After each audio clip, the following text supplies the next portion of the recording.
If we look at the basic definition of what design thinking is by Tim Brown, he says it's a human-centered approach to innovation that draws from the designer's toolkit to integrate the needs of people, the possibilities of technology, and the requirements for business success. So it says it's a human-centered approach to innovation. So would underline human-centered approach, would underline innovation. You draw from the designer's toolkit and to integrate the needs of people. So once you are going to be talking about customers, you should also have at the back of your mind that there's also supposed to be a need. And in terms of need can come from two ways. The business owner can generate the need for the product, or a customer can generate the need for a product. So the business owner changing the need, that is not reverse engineering, but that is forward engineering. So you design a product and you go to the customer to use. The customer would give you feedback, and then the customer would say, yes, I like it. Then you go into mass production. Or if the need is going to come from a customer, you identify through collecting customer information, you identify what that need is, and then you create or design a product to satisfy that particular need. You need to have the use of technology in you doing design, and then that is what is going to ensure your success as a business. Would borrow the second definition of design thinking from our own Dr. Gordon Adomja. He's one of the founding members of Design Thinking Ghana. He says it's a problem-solving approach that is user-centered. So a problem-solving approach that is user-centered. It takes a systems perspective, and often leads to creative outcomes. So you're taking a problem-solving approach that is user-centered, takes a systems perspective, and often leads to creative outcome. So I'd wanted to show this, what Arnie was talking about in terms of making new connections. So starting from understanding what the problem is, observing it, points of view, you need to ideate, you prototype, and you test. So basically, you are looking at some form of reversing from the problem and then fasting forward and then coming back to the process of gathering thoughts, going forward to points of view, coming back to points of view, and going back into the ideation process, and then you prototype, and then you test. Now, has anybody heard of the term VUCA? If you're doing design thinking, you should have, not you. Have you heard of the term VUCA? Okay, VUCA basically stands for volatility, uncertainty, complexity, and ambiguity. So it says the current business environment that we are in is volatile. So if you take the industry that you are in, irrespective of whether it's technology, it's fintech, it's tourism, it's medicine, whatever, it's a very volatile industry. I would give examples around the industry that I'm familiar with, which is telecoms, to drum home my point. But if you take any industry today, a couple of years ago, when we went to hospitals, you need to carry your folder. In fact, till date, in some hospitals, you need to carry your folder under your armpits when you're going to visit the doctor. But there are hospitals today in Ghana who have completely automated their process end to end. So you don't need to go in with a card. You just go in and you mention your name or you mention your date of birth. They look out for a keyword and they check you in. Nobody needs to come and stand and call you. There's a ticketing system that has been implemented. So once your ticket number comes over there, it pulls. By the time you walk into the consulting room, your information is actually on display. So irrespective of the industry that you are in, it's volatile. Things will change. If things don't change from your point of view, things will change from the customer's point of view. Because if I go to a hospital that I don't need to carry my medical records, and I would have to visit another hospital where I have to be carrying medical records with the, if you're in the rainy season, the probability of it getting wet or getting missing or getting lost or somebody misplacing those documents, I'd rather shift as a customer, move to a hospital that gives me better experience. So today, organizations are selling experience. They are not selling their core product. If it is about a core product, everybody else can design that same core product, but they are selling experience. So if you go into some organizations, people are being overtly nice to you because they've realized that there are a lot of competing products that would serve the need of the customer. And once there are competition, or once there is competition, you need to understand that you need to innovate to stay in competitive advantage. So our world again has become uncertain. So 20 years ago, we did not predict this was going to happen. Today, as Arani said, we'll not be able to predict what's going to happen in 20 years. But you need to have a view of what's going to happen in future. So in response to one of the questions that the gentleman asked downstairs, if I take my business, for instance, I'm in a business where I see a lot of disruptions every day. I'm a telecom service provider. I provide access. So I provide access for people to connect. I provide access for people to be able to talk to one another. I provide access for people to be able to see one another in terms of communication. So I'm just a pipe. I'm just a channel. There are a lot of businesses that are coming up around what I do, which I call, or which is termed as over-the-top technologies, OTTs. So if you take WhatsApp, for instance, WhatsApp is based in the United States of America. They've designed an app that allows you and you to connect. 10 years ago, if you're going to talk about connection, you need to pick a phone, and make that phone call for it to connect. Or you need to send an SMS. Fast forward 15 years from now, we have 5G that we are testing. So we moved, in terms of technology, we've evolved from the basic 2G, which was only voice and SMS. We moved to 2.5G, which is edge, when we started doing basic GPRS, data sending and receiving of messages.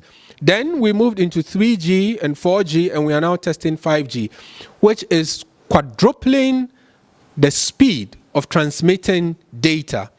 Now, if I sit where I sit and I say WhatsApp is in the United States of America, it has no impact on my business, then I'm living in a vacuum or in a bubble that when it bursts is going to drown my business. Because whether I like it or not as a business, my customers, which includes all of you, will need that service. As soon as WhatsApp caught on, everybody said, okay, I want WhatsApp. So as a service provider that's a channel, I need to go and sit down and find out how I can still stay in business whilst giving my customers that particular satisfaction in terms of the need to communicate. So I sit and I say, okay, let me design what I call a WhatsApp bundle for you. So you pay 1 Ghana, 2 Ghana, 3 Ghana, and you'd be able to do your WhatsApp. But if I sit and say, I'm not gaining anything from WhatsApp, because WhatsApp is certainly not going to pay my business for the transmitting of that information, I need to find a way to monetize that conversation. And that is where the difficulty lies for a lot of businesses. They are unable to understand the uncertainty surrounding their business ecosystem, and then finding a way to monetize that interaction. So it goes back to the need, understanding what the customer's need is, and find out what the customer considers as value. So today, if you are going to do FaceTime, or if you are going to do a video call using Skype, the customer's need is to be able to see his colleague who is in, let's say, Bolga, to have a business meeting. So that's the need. So I need to sit down and find a way how I can monetize that, because Skype is not going to give me as a channel anything. So I need to find out what she considers as value and what he considers as value. Network stability. So if he's calling, he wants to see her and she wants to see him. So that's value for the customer. They don't want to have breaks. So they don't want to be hearing that electric sound in the communication. So that is what he considers as value. So I need to go back, look at my existing technology and see if my existing technology would be able to support that. If not, I need to invest in technology that would be able to give my customers value. And then if I put a premium, which is the price, on that conversation, then both of my customers would be willing to pay for that. We said there is a lot of ambiguity in the business environment. A lot of things change.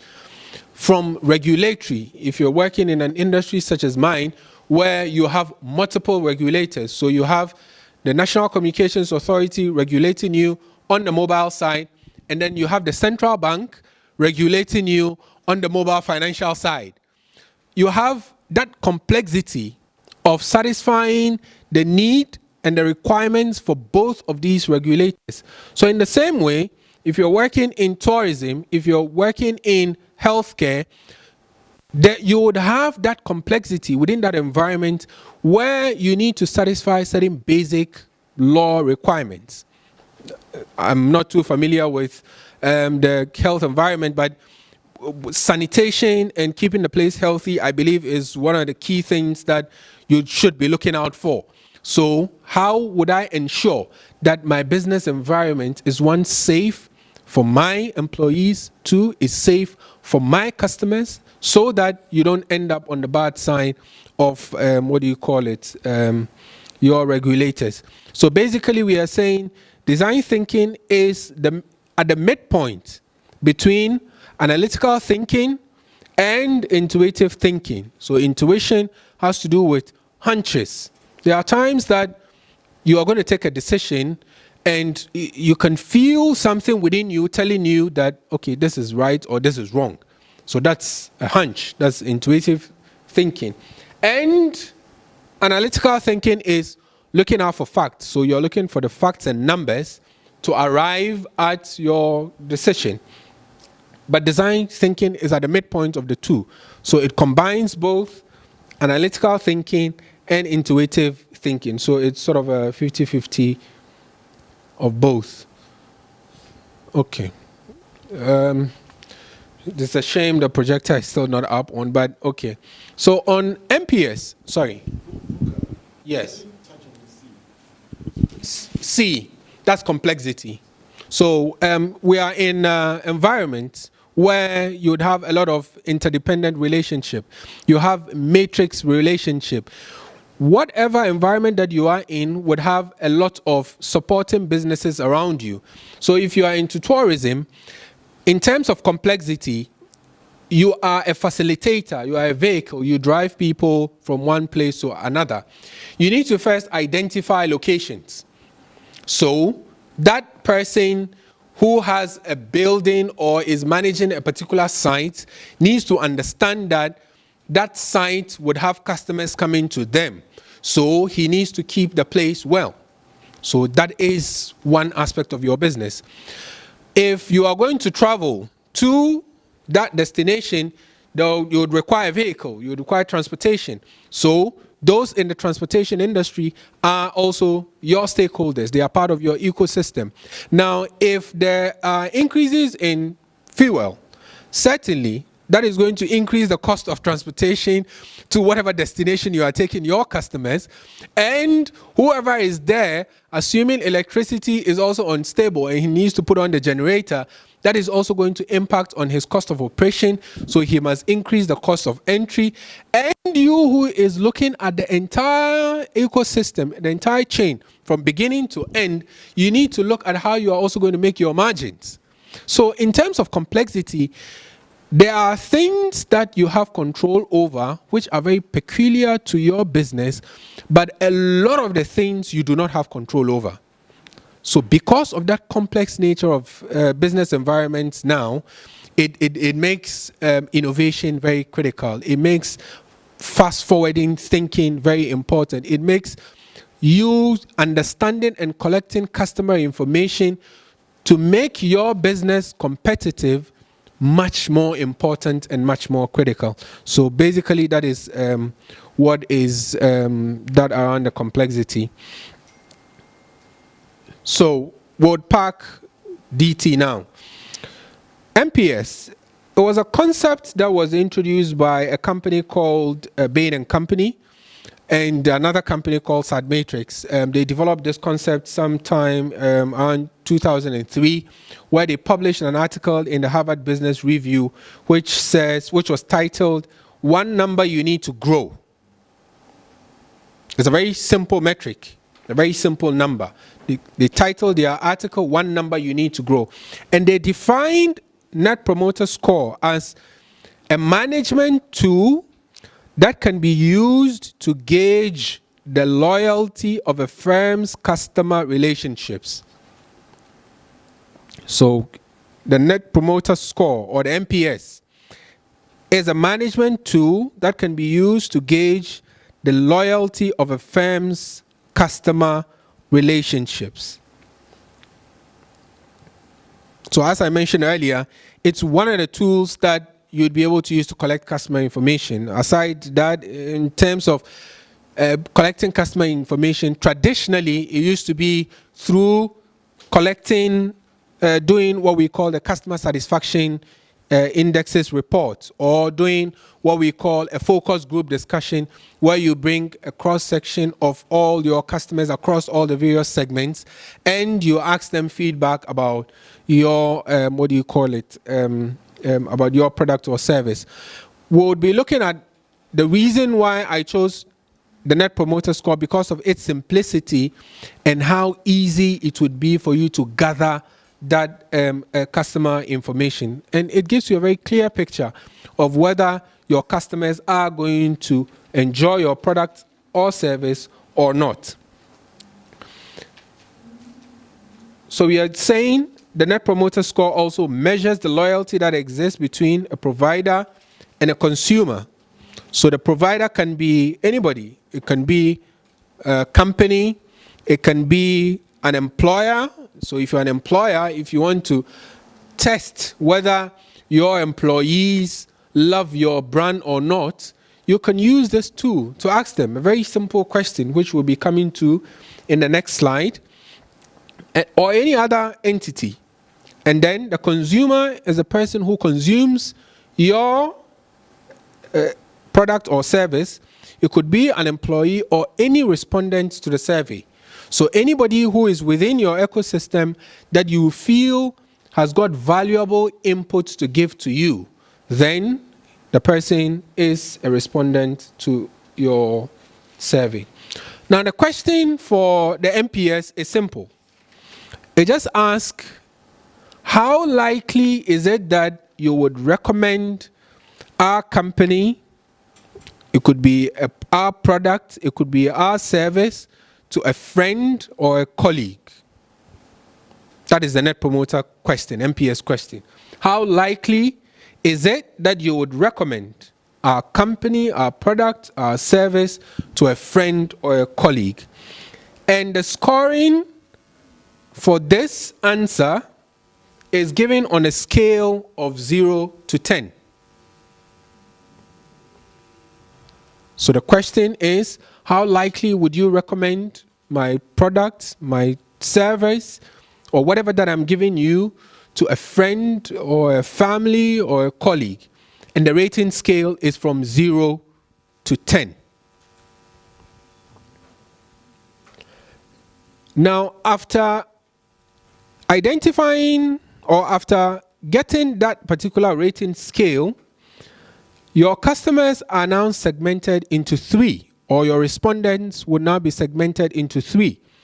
We've got those that we call the promoters, those who are going to cheer you on, those who would recommend your product and service to others. We've got those that we call the passives, so they are in between. They are not promoters, and they are not the third category, which is those that we call detractors.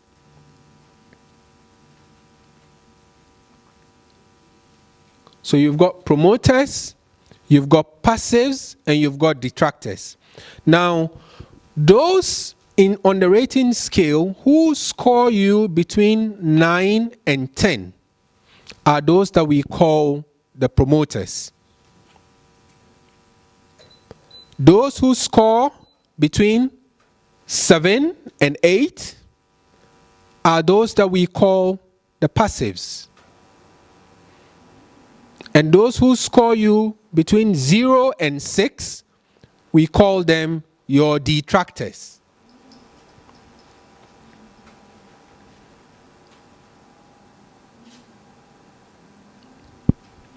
So your promoters are customers who are going to be loyal to you. They are customers who would make repeat purchases. They are customers who would give service or who would recommend the service of the organization to their friends and family.